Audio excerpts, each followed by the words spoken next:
ordinarily, you know, you guys that have already fooled with some cylinder heads have seen valve stem seals, you know, around the stem of the valve. You got seals on the intake and exhaust valve. The intake valve is more prone to give trouble with oil leaking past it than the exhaust valve, because there's a low air pressure in that intake, and it can pull that oil down in there when the engine's running.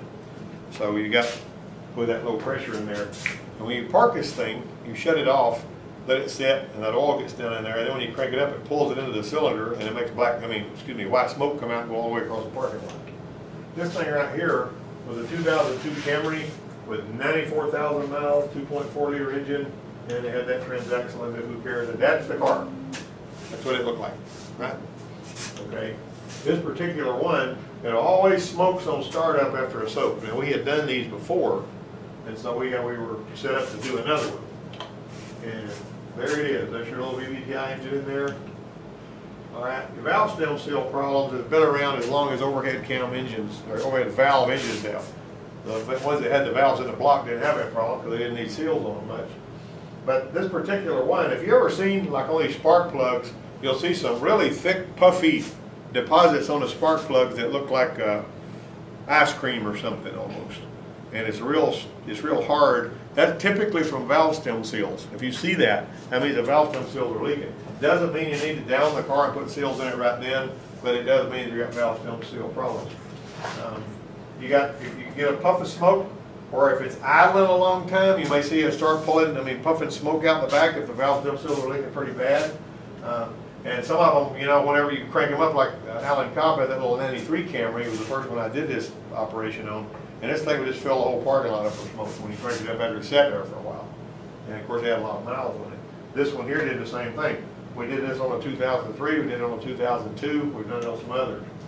The intake valve stems got low vacuum applied to the pressure, to the bottom end of it, and that valve stem seal, when they get hard and they start to wear, you can pull it in there. All right, that's what a valve stem seal looks like. But one of the ones that we changed out on this one, it's got a little garter spring around there. Now we sort of damaged it a little, jerking it out with pliers, but that was a really hard valve stem seal. It was a little tiny thing, not very big. That little hole is only about a quarter of an inch in diameter, or about 6 millimeters if you go that route. So I have seen them leak so bad that they would make the oxygen sensors read wrong and foul up the mix on the car. And they also, if you got a lot of those puffy deposits on the plugs or something else fouling them, sometimes you'll have what's an EGR surge. You unplug the EGR valve, it clears up. Doesn't always mean your EGR is a problem. It can just mean you got part of the valve spark plug. All right. You can have, when I called the dealership to ask them about it, I said, how do y'all handle this? They said, we pull the head off and send it to the machine shop and get a valve job done on it and let them put the seals in it, and then we bring it back and we put the head back on. Well, that's 17 hours labor. That's a $2,000 repair. But what we did doesn't take as long, it's not as hard, and it gets the same job done as far as replacing the valve stem seals. Okay, now this particular deal here, on the back of the head over there, down there, you got to pull this little tensioner out. See it right up there? That little tensioner. That's the tensioner partially removed right there with a gasket around it. And then you have to take these, you're supposed to line it up where the timing marks are. We'll talk about that in a little bit. That wire harness is kind of in the way, but you can get that tensioner out of there. It's not all that hard to do. You pull the bearing caps off, make sure you got the timing marks all lined up to start with. And once again, I'll show you that close to the end. You know, pull those camshafts out. They got to be out of the way because you got them cam followers underneath, right? This is a tool I built. I bought this. This is a TOY 165 from the Mac Toolman. Or actually, AST is the tool company that makes it. I haven't been able to find one since then. But the simple fact is, I got this plate, and it bolts in there so it's kind of loose and it can whirl around any kind of way. I cut this C-clamp, which was bent anyway, and then I welded a socket on here so that you could use this to squeeze the spring down and get those seals out. See how that's the thing in use. I've got this bolted down to the flat part. You just have to put one bolt in it, then one of them cam saddles. And you tighten this down, that squeezes the spring, and you reach right through here, get those keepers out. And there's your valve stem seal right there, down at the bottom of that well.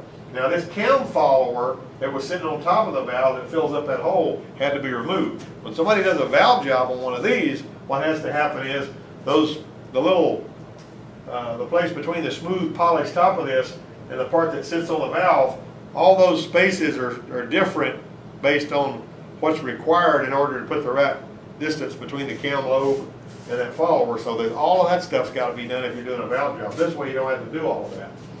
And you pull that stem, that seal off, you put a little plastic sleeve over there that usually comes with your valve stem seals.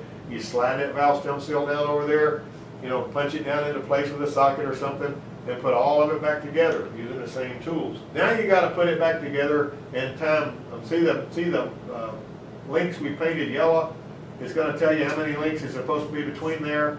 And there's a mark here, and obviously this right here is the mark on the one with the variable cam timing deal. And then you got to latch that with a little, this funky little thing here. You push that. This is the cam. the tensioner, oil filled tensioner. Oil pressure drives it. Most chains have those on there? Huh? Most timing chains have those on there? The marks or? Well, when you buy new ones, they'll have different colored links. Oh. Yeah, it'll either be copper or shiny or something like that. So yeah, you're right. Now look at this. See that little tiny arrow right there that's really hard to see? That little arrow right there, if you're not looking for it, you'll miss it, but that's the timing mark on that cap. So you line these up with those arrows. There's one on both sides. There's one here, there's one over here. You can see that one if you could look real close and zoom in. And then you got it down on the bottom, you got to have that on 0. That's not exactly on 0, but it should be. But you can see what I'm talking about. Obviously that one needs a bell. And that's the end of it. See, I did not give you a comprehensive, this is exactly step by step how you do the whole thing, but you get the idea. And the whole point is it can be done. A lot of that stuff that other people, I'm a sort of an unconventional thinker, and a lot of times I'll do stuff that other people won't even try to do just because I feel like I can. And it's really surprising how many times we can make this sort of stuff happen, you know, if you just have the right attitude, you know. All right, let me click out of that, turn that thing off. Now let's jump into this engine repair 2 test 8. We're basically talking about emission control devices in here, which is, we're also teaching emissions this time. 2 technicians are discussing clogged EGR passages. Huh? Hurry up. I'll be 3 questions in by the time you get back. 2 technicians are discussing clogged EGR passages. Technician A says clogged EGR passages can cause excessive NOx emissions. Is he right? Yeah. Technician B says clogged EGR passages can cause the engine to ping. Is he right? Yeah. How come? Why would it ping? I'm not saying you're wrong. I'm just saying, why would it ping? Well, tell you the truth, I don't know ping. Labor knock. I mean, it basically sounds like you got marbles rattling around in there. And it's an unusual sound. Anybody that's heard it will remember it, but it's a pinging sound, and there's no other way you can describe it except ping. Ping, detonation, you know, spark knock, all the name. You can hear it. If you got bad gas, it'll do it, because bad gas is really explosive and burns really fast. But anyway, here you got your combustion chamber temperature. It goes over 2,500 degrees, you can have detonation. That can cause it. Usually it won't, but it can. An EGR valve that's partially stuck open would most likely cause what condition? If the EGR valve is stuck open, what's the most likely symptom you would have? Rough idle stalling. Good answer, Brian. How much air flows through the PCV system when the engine's at idle speed? Now that's a tough question to answer if you didn't read the chapter, isn't it? 10 to 20%. Actually, it's up to 30%, believe it or not.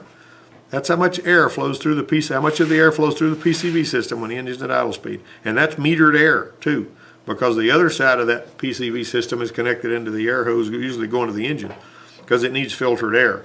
Technician A says if a PCV valve rattles, then it's okay and does not need to be replaced. Technician B says if a PCV valve does not rattle, it should be replaced. Which technician is correct? A. Anybody else got a question? What about B? You can actually rattle a PCV valve and it still need to be replaced, because it can have a broken spring in it or whatever. Here's something else you need to recognize too. When you get a PCV valve for one, make sure you get the right PCV valve, because the orifice and stuff that the air pulls through is different sizes. And if you put the wrong PCV valve on one, you can cause it to pull too much air and make fuel trim issues. Imagine some yo-yo putting the wrong PCV valve on one, and you're chasing a fuel trim problem. It's just driving you crazy because he put the wrong PCV valve on it. I've seen that happen. You know, make sure you put the one on there that is calibrated for that particular vehicle. We don't usually think about that, but I've run into it in the field. Two technicians are discussing a catalytic converter. Wait a minute, I'm sorry. The switching valves on the air pump, the air injection reactor pump, have failed. As a matter of fact, that's what General Motors calls that, air injection reactor. Ford calls it thermactor, you know. But anyway, technician A says that defective exhaust check valve could be the cause. The check valve is basically used in low pressure exhaust pulses that are naturally there, you know, to help work that air into the exhaust whenever it's going back to the catalytic converter to help it work right. But anyway, technician B says a leak in exhaust system at the muffler could be the cause. Okay, so who's right? A is the only person that's right about that. A leak in exhaust system at the muffler is not going to make that thing die. The switching valves are plastic anyway, and if there's exhaust coming up in there, it melts them down. That's what he's talking about. And that little one-way valve is supposed to keep that hot exhaust out of there. Two technicians are discussing testing a catalytic converter. Technician A says a vacuum gauge can be used and observed to see if the vacuum drops with the engine at 2,500 RPM for 60 seconds. Technician B says a pressure gauge can be used to check for back pressure. Who's right about that? So how do you use a pressure gauge to check for back pressure? You screw the oxygen sensor out of there. You screw a fitting in there. You can put a hose on. You put a gauge, a pressure gauge on there, and you shouldn't have no more than about a pound or two of back pressure. Now, some of the people at some muffler shops I know about will take a 1/8 drill bit. They'll drill a hole in the exhaust right in front of the catalytic converter, a little tiny hole, and then they'll take a hose that's cut off flat that's hooked to one of these, you know, these gauges like this one right here. See this gauge here? Everybody look at me. You see this gauge here? You hold that hose up against that, you know, take that cone off there, hold that hose up against that exhaust. You'll be able to read your exhaust back pressure there if you drill a hole right in front of the catalytic converter. All right, another way you can check it, and this is not an accurate way. The most accurate way is to check the pressure in the pipe between the engine and the catalyst. If the pressure is more than a pound or two, you got a restriction in your catalyst, in all likelihood. Now the muffler can have baffles break loose in it and stop the exhaust up too, but that almost never happens. Usually it's the catalytic converter honeycomb stopped up. Yeah, I have actually taken the temperature gun and I've shot the exhaust in front of the catalytic converter and I've shot it behind the catalytic converter. And that is another accepted way. I didn't come up with that way, but I have seen that way fail to detect a bad catalytic converter. Low power vehicle, won't hardly run, shoot it in front, it was reading about 195, 200 degrees, shot it behind, it was reading about 400. That's what it's supposed to read. Listen to me, burn that in. It's supposed to be cooler in the front of the catalyst than behind it, right? Now if it fails that test, the catalyst is done. If it doesn't fail that test, it doesn't necessarily mean the catalyst is good. You get where I'm going with that? It can fail that test and condemn the catalyst, but if it passes that test, that doesn't exonerate the catalyst from being a problem. That's the same way with checking, using that little meter there to check the diodes on the alternator by going to the big wire in the case and swapping them around. If it fails that test, you're done. If it doesn't, you may still have problems. You understand what I'm saying? A lot of our tests are like that. But anyway, about what temperature does oxygen combine with the nitrogen in the air to form NOx? I've told you this before. What is it? 2,500. That's a good answer. PO 401 diagnostic trouble codes being discussed. Technician A says a stuck closed EGR valve could be the cause. Technician B says clogged EGR port could be the cause. What do you think about that? Either one. And clogging EGR ports are really common. Is that either or neither? Both of them. Both those guys are right. Which eval valves are normally closed? Canister vent, canister purge, both canister purge and vents, or neither canister purge nor canister vent valve. One of those valves is a normally closed valve. The canister purge valve. The canister vent's normally open because it needs to vent, unless it's being told not to during the enhanced evaporative system test. Number 10, before an evaporative emission monitor will run, the fuel level must be where? Anybody remember that? I've said it before. Over 25%? Actually, between 15 and 85%. Like on my wife's Explorer, I don't imagine it's probably had an evaporative test since who knows when, because she always keeps it full. If it gets down to almost to 3/4 of a tank, I'm going to the gas station to fill it up for her. And she will not have, you know, gas even hardly. Why is that a good thing? I'll tell you why it's a good thing. Because you don't have condensation with getting water in your gas that way. If you're always running it empty, you're going to have condensation. It's going to gather in the bottom of your tank and a host of other problems. But if you're running always real close to empty all the time, you won't ever do an evaporative test either because it's not accurate either way. The purpose of the evap system is to trap gasoline vapors, also called what? B.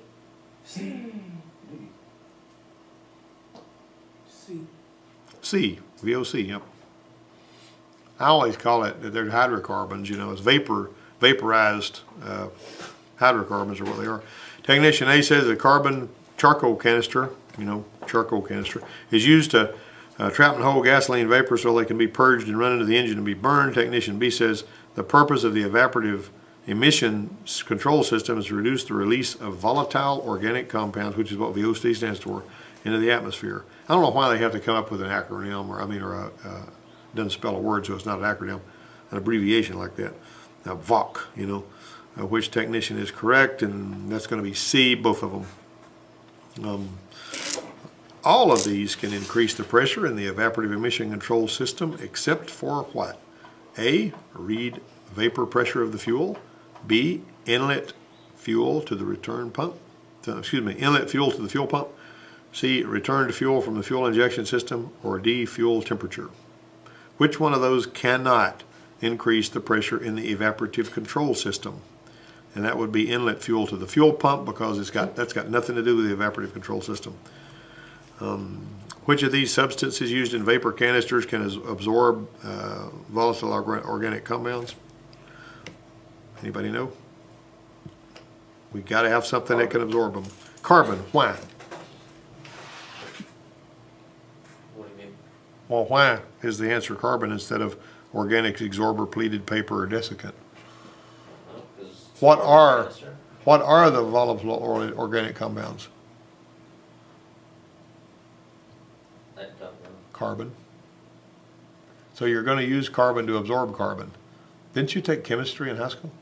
Oh, I didn't either. Okay. I think this is- You did take chemistry, but you forgot it. Yeah. Well, that was 10 years ago. I can understand why you'd forget it. Okay. But anyway, you use like things to absorb likes. If you're gonna wash grease off your hands, what works better than anything else? Soap and water. Transmission fluid. Soap and water does not get grease off that easy. Yeah. But I mean, if you use transmission fluid to wash your hands, it's just as clean. Or you can wash them with gasoline or something like that. You know, you can actually make it hot, and then soapy water will kind of do stuff. But one way or another, likes dissolve likes, right? The best hand cleaner that they used to make, the old Gojo stuff, you know, would get that stuff off your hands really well. Okay, let me see here.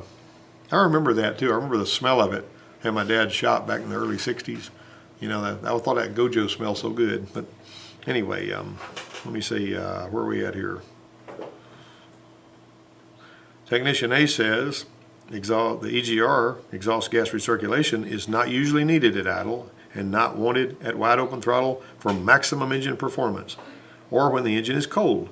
Technician B says oxides of nitrogen are formed inside the combustion chamber due to heat exceeding 4,500 degrees. Well, that guy's a yo-yo at 2,500. So that's going to be A only, and exhaust gas recirculation is generally not needed under all the following conditions except. It's generally not needed. When's it not needed? Idle speed? No. Cruise speed. It's not needed at wide open throttle. It's not needed at idle speed. It's not needed at cold engine, but it is needed at cruise speed. That is a screwed up question. I don't like the way it's worded, but A is the right answer, and you can understand where they're coming from if you think about that. But we can read that question quick. You'd have to go back and read it again and think about it. Technician A says recirculating 6 to 10% of inert exhaust gases back into the intake system increases peak temperature inside the combustion chamber and reduces NOx exhaust emissions. Technician B says vacuum operated EGR valves are usually back pressure controlled to help match EGR flow to intake with the load on the engine. Who's right about that? B is right about that. Got it? Technician A says Many EGR systems use the feedback, well, see the 6 to 10% obviously, you know, what they're doing. I mean, that's the number that fouled that question up, and that's difficult to parse. Technician A says many EGR systems use the feedback potentiometer to signal the PCM about the position of the EGR valve pintle. You seen that? The GMC has got one like that. The Oldsmobile's got one like that. There's a lot of them out there that are set up that way. Technician B says some EGR valves use solenoids that are pulse width modulated to control the pintles. Both those guys are right. And we got 2 more questions left before we bail out of here. What causes the nitrogen and oxygen in the air to combine and form oxides of nitrogen? Somebody tell me. B, Which one? B, B, and that is heat above 2,500, right? Which is, how much is that in Celsius? 1370. Okay, hey, did you see how fast he figured that? He actually looked at what was in the parentheses, didn't he? If something's 40 below degrees Fahrenheit, what's that in Celsius? Anybody know? 40 below Fahrenheit is what in Celsius? 20. What's 40 below Fahrenheit in Celsius? I saw a yawn. 20. I'm only going to say this one time. It's going to be on a pop test. It's 40 below. 40 below Fahrenheit is 40 below Celsius. They're the same. That's where they cross. Got it? Do you all feel silly now? Not really, I don't guess so. Okay. All right. Exhaust gas recirculation is used to control what? And that's our final question for today. Do you need a lifeline? B. NOx. Why do they call it NO with a little X? Anybody know? nitrogen, Because that X can be any number. What was 8? 8? C. That's both of those guys could be right about that. 6. Huh? 6. C. No, 6 was C. what was 1? 1? Where were you at? Okay. Yeah, go get his pencil. You told him you were gonna press his green. I know you did that. Yeah. Huh? Which eval valves are normally closed? Somebody? Huh? Yep, there you go.